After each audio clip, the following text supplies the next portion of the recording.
шитье, сладой Христенко, отдыхай душой, наслаждайся моментом. Лоскутное шитье, лоскутное шитье, лоскутное шитье. Девушки, всем доброго дня!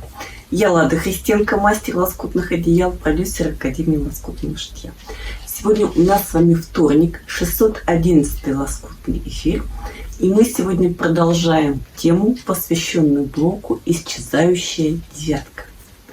Краткое содержание предыдущего видео 610. Мы с вами разбирали свойства блока «Исчезающая девятка», универсальность, простота в сборке, доступность для начинающих. И мы говорили о том, как создать нужную нам схему блока, пользуясь сначала только одним свойством материала – светлотой. Светлота – это когда вы снимаете вашу ткань черно-белым фотоаппаратом. И она бывает либо черной, либо белой, либо серой. Логично, да?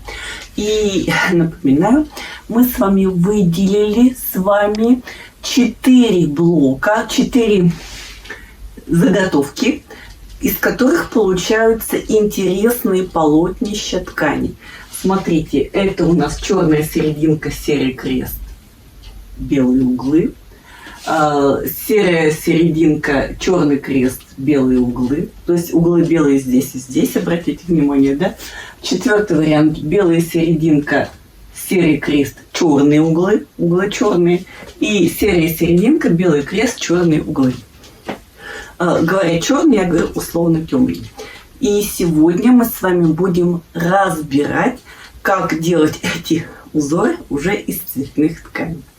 И также напоминаю вам о том, что мы говорили, что оптимально резать ткань, лоскуты, вот эти квадратики, либо 10 на 10, либо 15 на 15. 15 на 15 хорошо заходят в одеяло, потому что они большие. 10 на 10 в сумки и более мелкие изделия, равно как и в одеяло. И сейчас мы будем с вами вместе проводить эксперименты с цветными тканями. Наши с вами малонаучные эксперименты начнем с простого. Посмотрите, вот у нас была модель. Серая серединка, черный крестик и белые углы. Эту модель мы с вами воспроизводим в цветных тканях. И посмотрите, здесь контрастность у нас, да, намного что меньше. Посмотрите, но то же самое. Черный крестик, условно белые углы и серая серединка. Давайте сейчас сошьем блок «Исчезающая девятка». Я один раз покажу медленно, как собирать этот блок, а потом мы уже не будем на этом останавливаться. Итак, мы с вами выложили, вот у меня специальная дощечка такая, да. Смотрите, еще раз, серая серединка, черный крестик и условно белые углы, условно. И сейчас начинаем собирать первый со вторым, второй с третьим, и первый со вторым, верхний ряд первый со вторым, средний ряд первый со вторым и нижний ряд первый со вторым, а потом пришьем третий ряд. Поехали!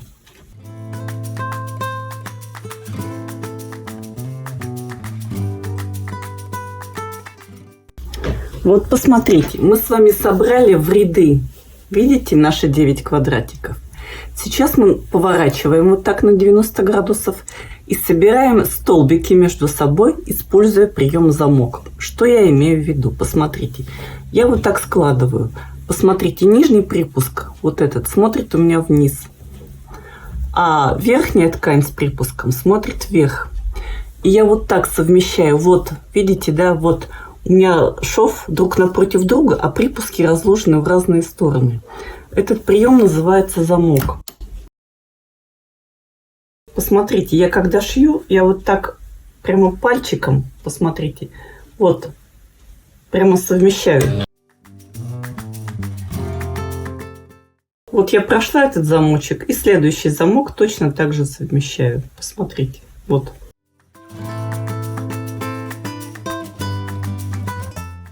Сейчас я вынимаю из-под иглы работу.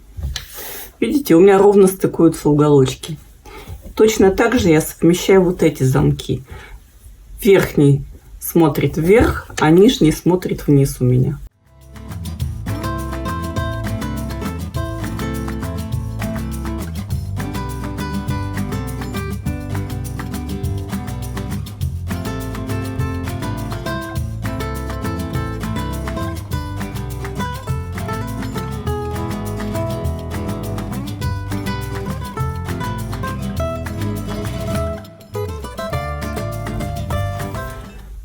Вот посмотрите, у меня получилось готовое полотно, с которым мы начинаем работать дальше.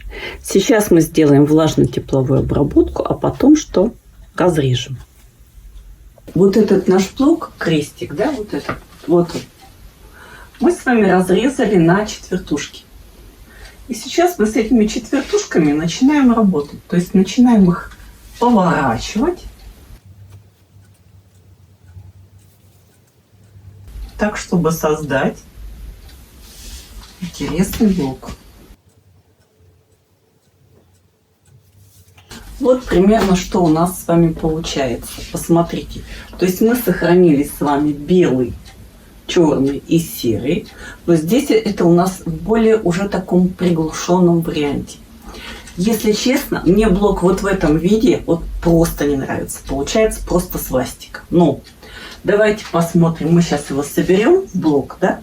И посмотрим, что получается в полотне. Потому что в полотне этот блок смотрится очень хорошо.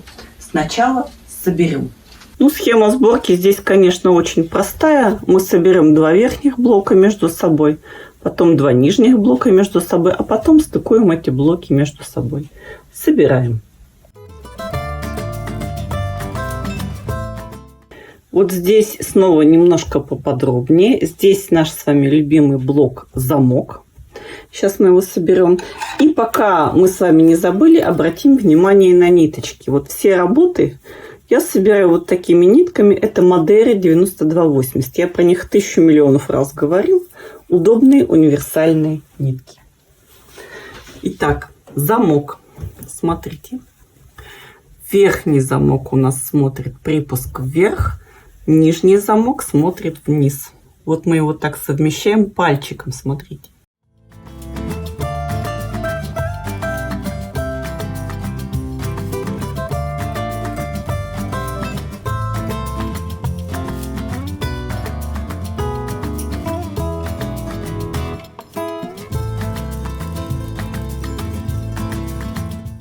И вот посмотрите, мы с вами блок этот что? Сшили. Вот он у нас, посмотрите. Вот сейчас, когда мы сшили, да, видно, что этот блок и этот блок очень между собой похожи. Только здесь у нас развал по светлоте намного меньше. И теперь давайте посмотрим, как он выглядит в модели. А в модели он выглядит вот таким образом. Итак, еще раз. Вот у нас моделька 4, то есть 2 на 2 блока. И вот у нас моделька 9, то есть 3 на 3 блока. Но, как вы видите, вот 9 это уже очень хороший центр для лоскутного одеяла. Однако, прошу вас обратить еще раз внимание на этот блок. Обратить ваше внимание на следующее. Что здесь у нас темная ткань с рисунком, пусть даже с мелким, да? А светлая ткань у нас, ну, здесь очень такой фоновый клетчатый рисуночек, то есть, в принципе, вот спокойный такой. А что будет, если мы фоновый рисунок сделаем цветным? Ну, например, вот таким. Вот. Мы взяли ткань, которая называется заповедники или национальные парки, и нарезали ее на 10-сантиметровые кусочки. Когда мы с вами не делали распределение по светлоте, у нас получился вот такой узор, подходящий для лоскутных сумок. А что если с этой тканью сделать распределение по светлоте? Давайте попробуем. Все зависит от того, какой тканью мы будем вот эту ткань считать. Серой, белой или черной.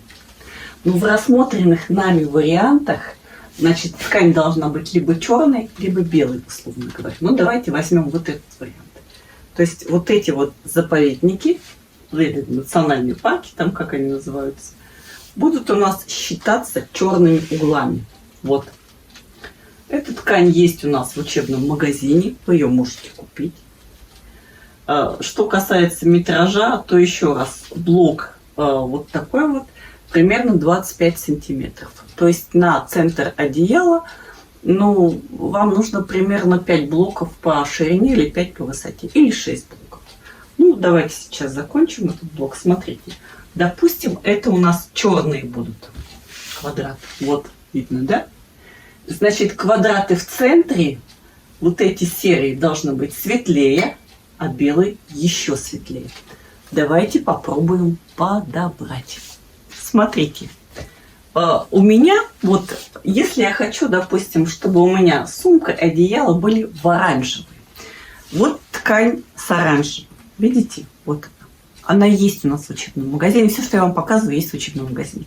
Но она слишком черная. То есть она нам сюда не подходит. Нам нужно серую и белую. Да? А если мы посмотрим черно-белым фотоаппаратом вот на эту ткань, да? Она называется «Старая газета». Ее осталось мало. Она у нас будет что? Серый. Вот такой. Видно? И ее мы размещаем на места серых квадратов.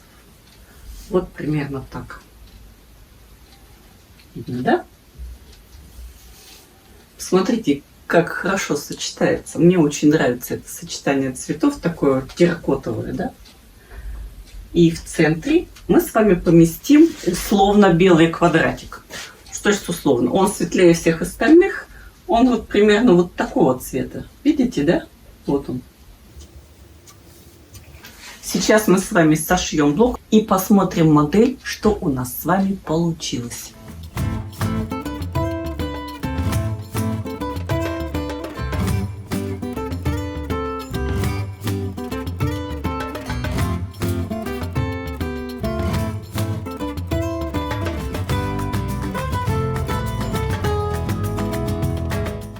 Посмотрите, вот у нас блок в собранном виде, да?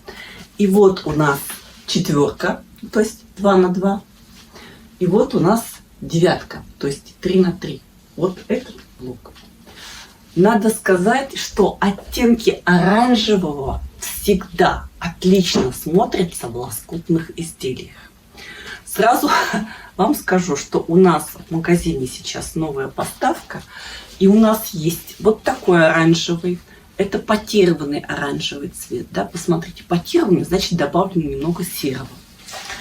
Есть более звонкий оранжевый. Здесь серого поменьше, а оранжевого побольше. Да? Посмотрите, вот. Ну, то, что сюда идеально подходит, это само собой как бы. И есть вот такой оранжевый, эта ткань называется телевизор. Он тоже очень звонкий, оранжевый, такой живой как бы, да, оранжевый. Тоже, конечно, вот сюда подходит. И есть еще вот такие оранжевые, более темные. Но эти цвета мы рассматриваем уже, если вот этот цвет мы можем рассматривать условно как белый, да, то вот такого рода цвет, вот если вы снимете его фотоаппаратом черно-белым, то этот нужно, скорее всего, рассматривать как серый цвет. Ну, а сейчас давайте перейдем к самому вкусному, к цветочкам. Тема цветочков, надо сказать, очень живая и интересная. Смотрите, вот у нас в магазине есть вот такая ткань. Ну, как вы видите, она такая, даже не среднеузорная, а крупноузорная. Здесь такие цветы вот красивые. Это роза, это у нас что-то типа пиона. Смотрите, здесь бело-серые цветочки. Здесь вот такие зеленые листики. И применение этой ткани в блоке «Исчезающая девятка» зависит от того, как мы эту ткань идентифицируем. То есть назовем мы ее черной, серой или белой, потому что вот эту можно назвать любой. Смотрите, допустим, мы назовем эту ткань черной. Тогда у нас вариант либо такой, либо такой. То есть черные углы, белый крестик и серый центр, или черные углы, серый крестик и белый центр. Вот ровно то, что мы делали с вами вот здесь. Смотрите. И какие ткани-компаньоны сюда можно подобрать. Конечно, коралловый просится, да? И просится зеленый. Ну вот зеленый, допустим, можно подобрать вот такой. Классный зеленый. А вот коралловый цвет я бы подобрала вот такой цвет. Видите? Но есть одна загвоздка. Вот этот коралловый и вот этот зеленый, видите, да? Они оба на фотке будут смотреться как серый. А нам нужен белый. что можно сделать? А вообще, в этой ситуации меня очень здорово выручает ткань Tula Pink. Вот она. Честно говоря, сама по себе эта ткань достаточно, ну даже не то, что она скучноватая, она какая-то веловатая. Но как только мы соберем вот такую троечку, видите, да? Посмотрите. То есть вот это у нас будет ткань углов. Вот это у нас будет ткань что? Середины, да? А вот это у нас будет ткань центра, светлая, то есть ее мало. У нас начинается чудненькая, великолепная игра. Хотите посмотреть, что будет? Попробуем. Давайте. Итак, собираем цветочный набор. То же самое, черный. Я сейчас это передвину пониже, чтобы нам не мешало. Смотрите, условно черные края, да? Мы договорились считать этот цветной черным.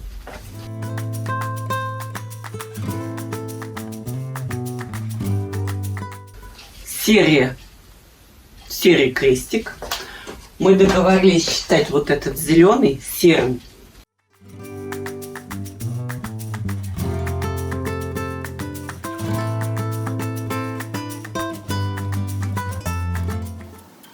И условный белый – это вот Tula Pink. Видите, да, что у нас получилось? Собираем блок.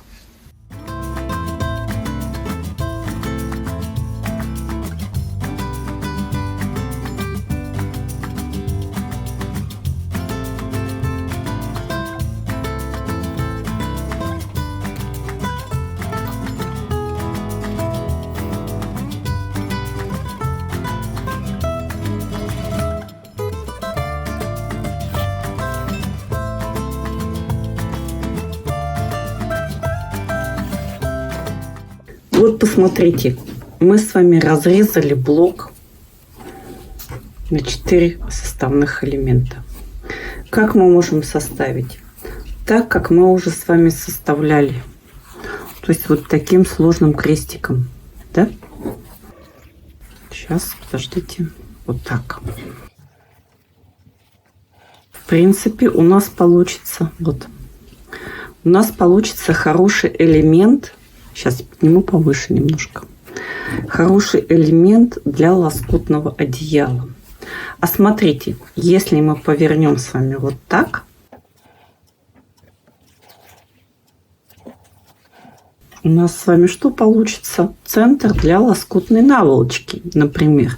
Причем обращаю ваше внимание, что вот эти квадратики могут быть разного цвета или, допустим, из разных цветастых тканей. Получится очень интересный элемент. Ну и еще мы можем любыми другими способами поворачивать.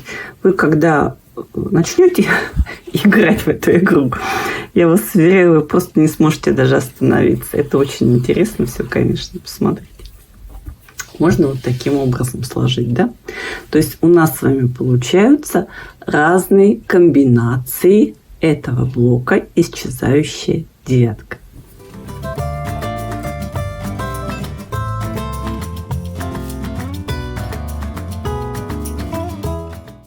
Ну вот, посмотрите, у нас с вами получился элемент девятки в собранном виде.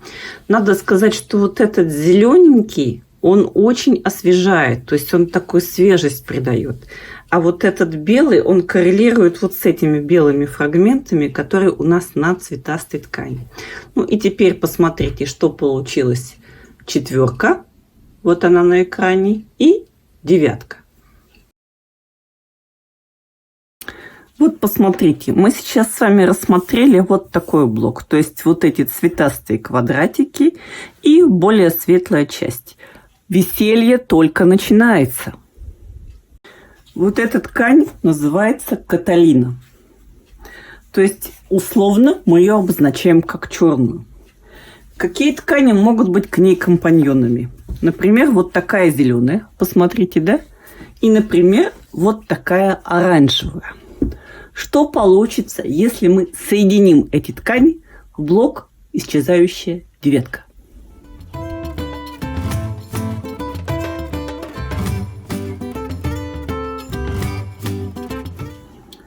Смотрите, собираем. Сюда можно поставить черный. А вот сюда мы можем поставить либо оранжевый, либо зеленый.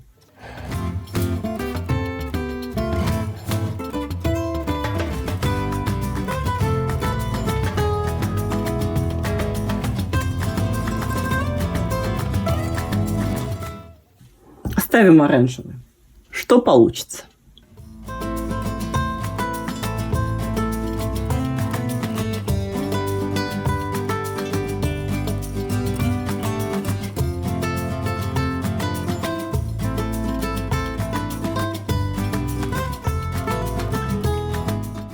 Смотрите. Вот наволочка.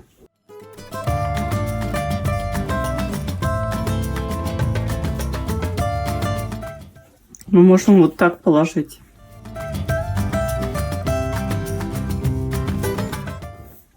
Можем по-другому закрутить. Интересный блок получается. Конечно, интересный. Понимание, как устроен вот такой блок. То есть, посмотрите, здесь мы задействовали яркую ткань цветастую, светлую ткань очень яркую и черную ткань. Ну, вот примерно вот такую, да? Ну, хотя можно любую другую. Посмотрите, если мы заменим вот эти цветочки вот на эти цветочки, например, ну, это уже масочки как бы, да? А вот этот оранжевый на этот желтый. Или этот оранжевый вот на этот зеленый. Вы думаете, у нас получится хуже? Нет, у нас получится столь же прекрасно, как и вот в этом вот, например, случае. Или мы можем вот такой вот черный, да, с белыми разводьями заменить вот на такой черный. Или на такой черный. Или даже вот на такой темно-синий. Посмотрите. Интересно получается?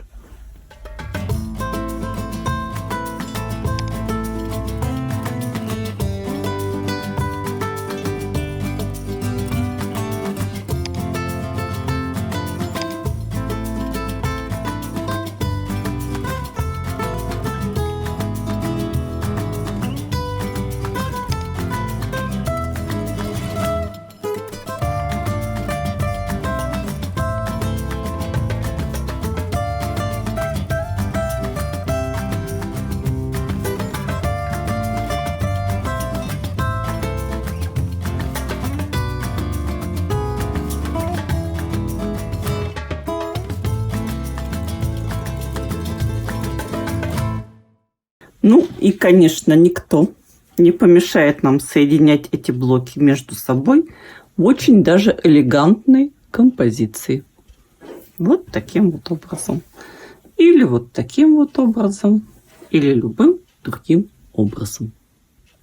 И, конечно, я не буду вам показывать, что вот такую ткань. Вот такую ткань можно тоже прекрасно соединять с различными видами черного или темно-синего и дополнять, допустим, вот таким желтым цветом. Вы уже примерно представляете, что из этой затеи может получиться. А вот посмотрите ткань, из которой интересно вырезать, что 15-сантиметровые квадраты. Вот такой, допустим. Вот такой, допустим. Вот такой, допустим. Вот такой, допустим. И сочетать эту ткань также с желтым. Посмотрите, да? Сочетать ее с зеленым. Ну вот не с таким зеленым, а позеленее. Сочетать ее с оранжевым. Пожалуйста. Вот он. Смотрите, да? Вот, пожалуйста, зеленый. То есть вариантов просто море. Хочу вам показать еще одно очень красивое сочетание. Посмотрите, вот достаточно спокойная ткань. Если мы ее рассмотрим, мы в ней видим голубой, фиолетовый и зеленый. Поддержим фиолетовый и зеленый. И добавим сюда немного вот такого густо фиолетового. И немного вот такого, что светло-зеленого. Что получим в результате?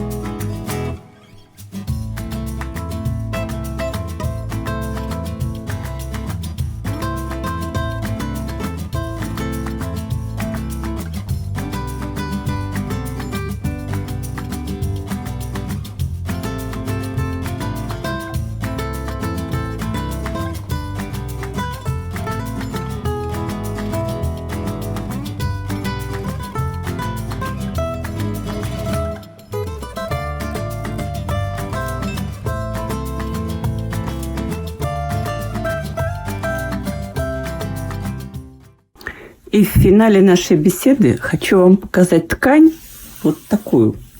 Она называется «Ритуальные блюда индейцев Навахо». Индейцы Навахо при каких-то своих, церемониях, там, свадьбы, похороны, поминки, там, встречи и так далее, делали вот такие ритуальные блюда, вот, которые здесь изображены. Ткань эта примечательна тем, что здесь очень много бежевого, кораллового, серого цвета. То есть те цвета, которые очень хорошо вписываются у нас в интерьер, которые нам очень комфортны. И вот посмотрите, какую ткань мы сюда не приложим, посмотрите. Практически любая ткань смотрится вот с этим рисунком, просто хорошо. Иногда, я бы сказала, даже изумительно. Попробуем сшить. Вы знаете, мне очень нравится сочетание вот этой ткани вот с такой красно-коричневой тканью в качестве темной. И вот с такой потированной розовой тканью, посмотрите, вот она в этом цвете, да? Посмотрите, получается очень такое мягкое, нежное сочетание. Но можно сделать его и более звонким, и даже более агрессивным. Смотрите, мы можем взять вот такой оранжевый, видно, да? Вот такой вот оранжевый. И добавить в него вот такой еще оранжевый. Допустим, вот такой цвет. Будет тоже красиво, но будет более резко. То есть от характера человека зависит. Давайте с вами попробуем собрать вот такое розовое сочетание. Оно очень интересное. Посмотрим, что получится.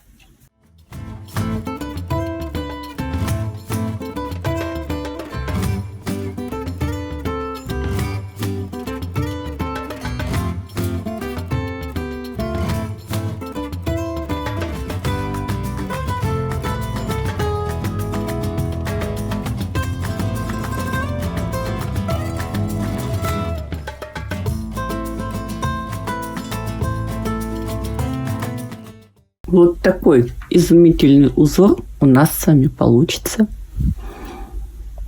А еще хочу обратить ваше внимание, что вот эта ткань, ритуальные блюда индейцев Навахо, очень хорошо сочетается с сумочными рыхлыми хлопками. Это производство Южной Кореи или Японии. Вот это в данном случае Япония.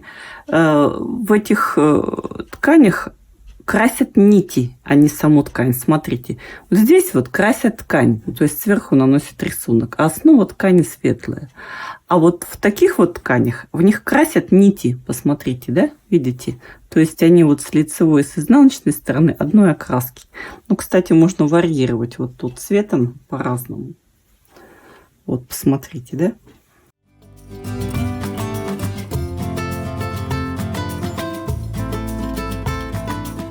И в центр можно положить что-то светлое. Например, вот такую вот, да, бежевую, посмотрите, ткань.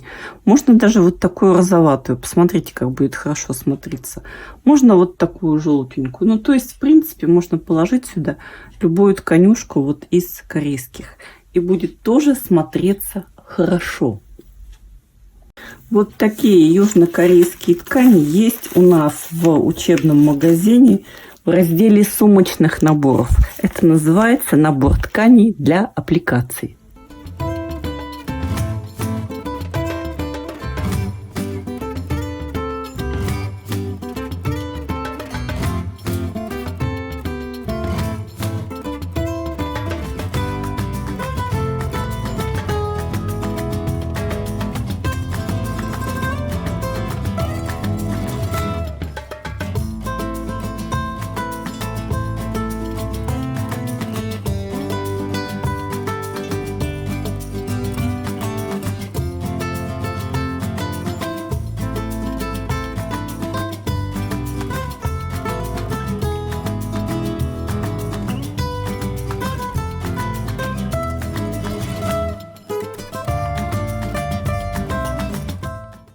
Давайте подытожим все, что мы сегодня с вами разобрали.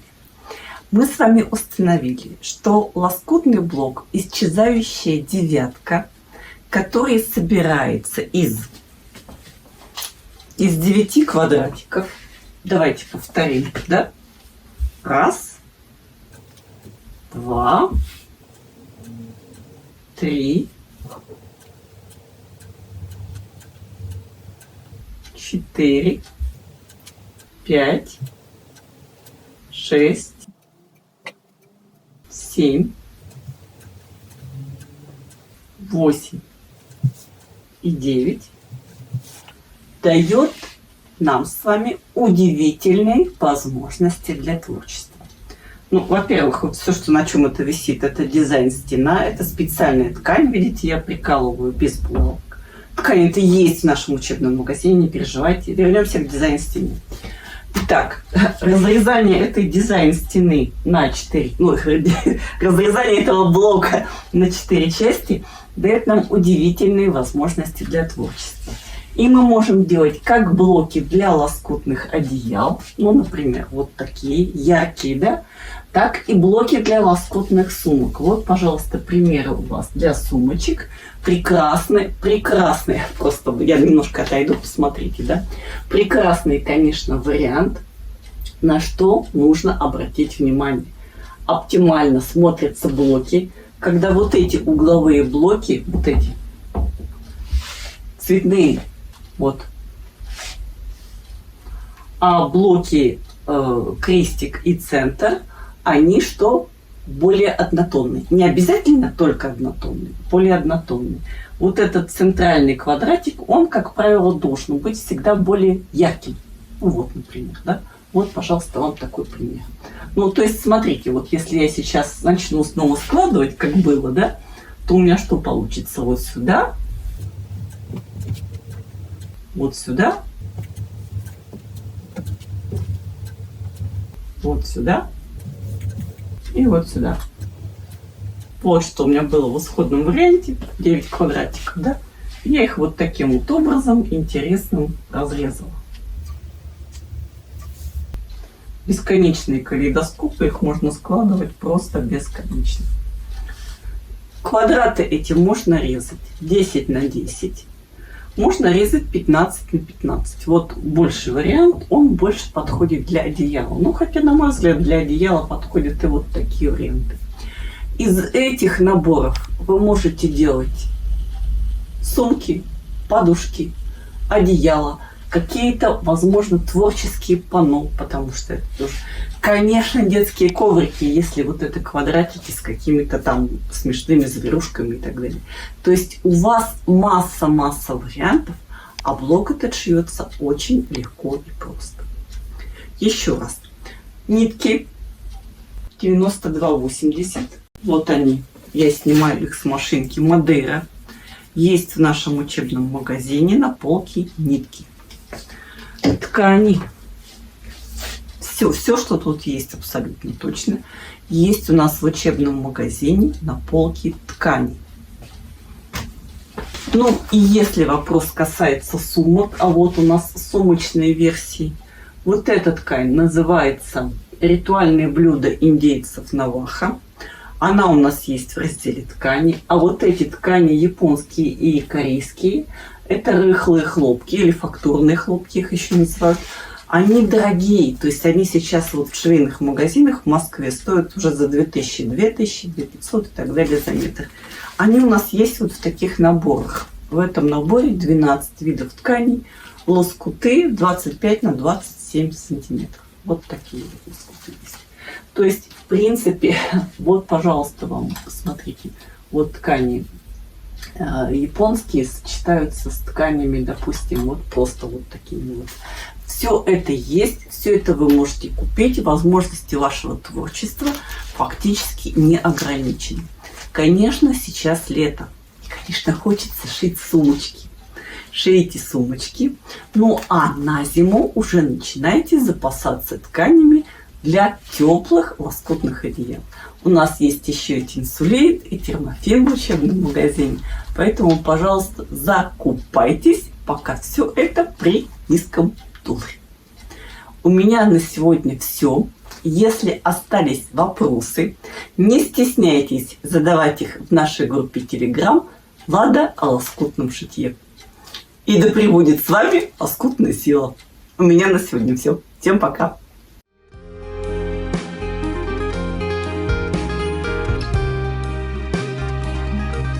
Лоскутное життё, сладай Христенка, отдыхай душой, наслаждайся моментом. Лоскутное життё, лоскутное життё, лоскутное життё.